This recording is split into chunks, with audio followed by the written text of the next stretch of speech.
₹680 కోట్ల out of 1900 crores disbursement అయింది. మిగిలింది నెమ్మదిగా రిలీజ్ అవుతున్నట్టున్నాయి ఫండ్స్. సరే, ఫైనాన్షియల్ ఎండింగ్ అనో ఇతరత్ర కారణాలు, అడ్మినిస్ట్రేటివ్ రీజన్స్. మనం చేయకూడదు అనుకున్నప్పుడు 1,00,000 రీజన్స్ బయటికి తెస్తాం. చేయాలనుకున్నప్పుడు అసలు ఇవేం రాడ్రావు.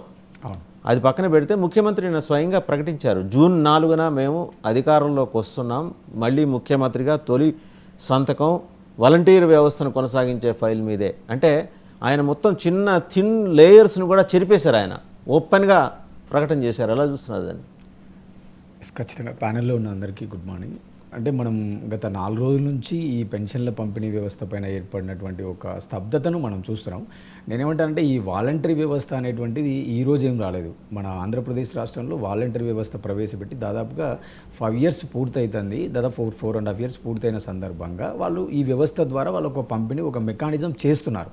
నేనేమంటానంటే ఇప్పుడు పెన్షన్ అనేటువంటి పథకము అక్కడ ఏ ప్రభుత్వాలు ఉన్నా, ఏ పార్టీలు ఉన్నా ఖచ్చితంగా కొనసాగేటువంటి ఒక పథకం. It is part of the governance. ఇంకోటి నేనేంటంటే ఇప్పుడు మీకు తెలుసు నా గురించి, నేను ఉద్యోగరీత్యా కూడా సోషల్ సెక్యూరిటీ మీద పనిచేశాను నేను. అంటే దాదాపు ఒక 60 దేశాలలో ఈ పెన్షన్ సిస్టమ్ కానీ, ఈ ఓల్డ్ ఏజ్ పెన్షన్ కానీ, ఈ గవర్నమెంట్ నుంచి వచ్చే పథకాలపైన పనిచేయడం వల్ల అభివృద్ధి చెందిన దేశాలైనా లేదా చెందుతున్న దేశాలైనా వెనుకబడిన దేశాలైనప్పటికీ కూడా ఏ దేశాలలో కూడా ఖచ్చితంగా సోషల్ సెక్యూరిటీలో భాగంగా మినిమం పెన్షన్ అనేటువంటిది ఖచ్చితంగా ఒక పథకం ఉంటుంది.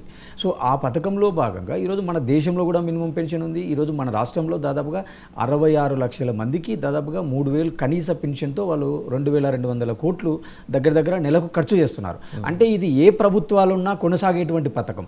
ఒకవేళ ఈ ప్రభుత్వం వల్ల ఈ యొక్క గవర్నమెంట్కి కానీ ఏదైనా అడిషనల్గా ఇప్పుడు వచ్చేటువంటి ఏదైనా క్రెడిట్ ఉంటే అందులో రాజకీయ చొరబాటు చూసినా కూడా ఒక అర్థం ఉంది. కాకపోతే నేనేమంటే ఈ పథకం ఎప్పటి నుంచో ఉన్నటువంటిది కాబట్టి ఈ సందర్భంలో ఈ పథకంలో రాజకీయం చొరబడడం వల్ల పొలిటికల్గా ఎవరికి అడ్వాంటేజ్, ఎవరికి డిసడ్వాంటేజ్ అనే చర్చ కనపడుతుంది తప్ప రేపు ఇక్కడ వైసీపీ ప్రభుత్వం ఉన్నా లేదా తిరిగి మళ్ళీ కొత్త ప్రభుత్వం వచ్చినా ఏ పథకం వచ్చినా ఈ ప్రభుత్వాన్ని, ఈ పథకాన్ని కొనసాగించాల్సిందే. ఈ పథకాన్ని ఆపరు కదా.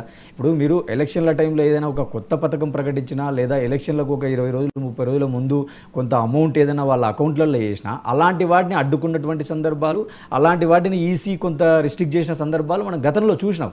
కానీ నేనేమంటా అంటే పెన్షన్ అనేటువంటిది రాష్ట్రంలో చాలా ఎక్కువ మందికి సంబంధించింది, ముఖ్యంగా పేదవాళ్ళకు సంబంధించింది, ఒక మహిళలకు కానీ వృద్ధులకు సంబంధించినటువంటి సమస్య. మోరోవర్ ఇప్పుడు రాష్ట్రంలో కానీ దేశంలో కానీ ఎండల తీవ్రత ఎలా ఉందో మనందరికీ తెలిసిందే. ఇంకోటి ఇక్కడ ఎమోషన్ ఉంది, ఒక ఎమోషన్ అంటే వడదెబ్బ కారణంగా కూడా చాలామంది చనిపోయేటువంటి సీజన్ ఇది. ఇలాంటి సందర్భంలో వృద్ధులు కానీ, వితంతులు కానీ, ముసలి వాళ్ళు కానీ, వికలాంగులు కానీ బయటికి వచ్చినప్పుడు దీని యొక్క ఎమోషన్ అనేది ఖచ్చితంగా ప్రొజెక్ట్ చేసుకుంటుంది, ఏ పొలిటికల్ పార్టీ అయినా, ఏ పార్టీ అయినా. ఇప్పుడు ఈరోజు వైసీపీ పార్టీ ఏం చేస్తుంది, ఖచ్చితంగా దాన్నే ప్రొజెక్ట్ చేస్తుంది. వాళ్ళు ప్రొజెక్ట్ చేసి దీన్ని అడ్డుకున్నది ఎవరు, దీని వెనక ఎవరు అనేది వాళ్ళు ప్రొజెక్ట్ చేస్తున్నారు. నేనేమంటానంటే ఇప్పుడు ఈరోజు వాలంటీర్ వ్యవస్థ ద్వారా రామ్నాథ్ గారు అసలు ఇటువంటి దానికి రూమ్ ఇవ్వకూడదు కదా. Government of India, election commission of India space ఇవ్వకూడదు. తెలీదా? ఎలక్షన్ కమిషన్ ఆఫ్ ఇండియాకి తెలీదా అండి ఎండాకాలం అని? అవును, అదే వాళ్ళు హ్యూమన్ యాంగిల్ ఆలోచించాలి కదా. ఇప్పుడు వాళ్ళు హ్యూమన్ యాంగిల్ ఒకటే ఆలోచించాలి. మోర్ ఓవర్ ఈ పథకం రీసెంట్గా ప్రవేశపెట్ట పథకం కాదు. ఒకవేళ ఎన్నికల ముందు ఏదన్నా వాళ్ళ స్వలాభం కోసం ప్రవేశపెట్టినటువంటి పథకం అయితే వాళ్ళు ఖచ్చితంగా చర్యలు తీసుకోవచ్చు. అంటే ఇప్పుడు మీకు ఎట్లా చెప్పాలంటే తెలంగాణలో 2018 ఎన్నికలకు ముందు రైతు బంధు అనే పథకం పెట్టి కేసీఆర్ గారు రైతులకు చాలా ఎక్కువ డబ్బు వేయడం వల్ల ఓట్ల కోసం డబ్బులు వేశారు అనేటువంటి ఆరోపణలతో ఆ రోజు ఆ పథకం చుట్టూ కూడా కొంత రాజకీయం జరిగింది. సో కానీ నేనేమంటానంటే ఈ పెన్షన్ అనేటువంటి పథకం సోషల్ సెక్యూరిటీలో భాగంగా, సామాజిక భద్రతలో భాగంగా చాలా మినిమం రెస్పాన్సిబిలిటీ ఉండేటువంటి పథకం.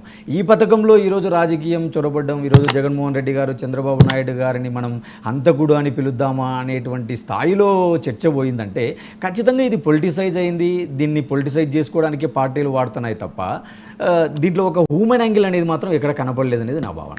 రైట్. ఒకసారి శివపార్వతి గారు, జనసేన అధికార ప్రతినిధి, వారి దగ్గరికి వెళ్దాం. శివపార్వతి గారు, నిన్న చూశారు కదా, ముఖ్యమంత్రి కూడా ఇంకా థిన్ లేయర్ని కూడా తీసేశారు. ఆయన తీసి ఓపెన్గా ప్రకటన చేశారు.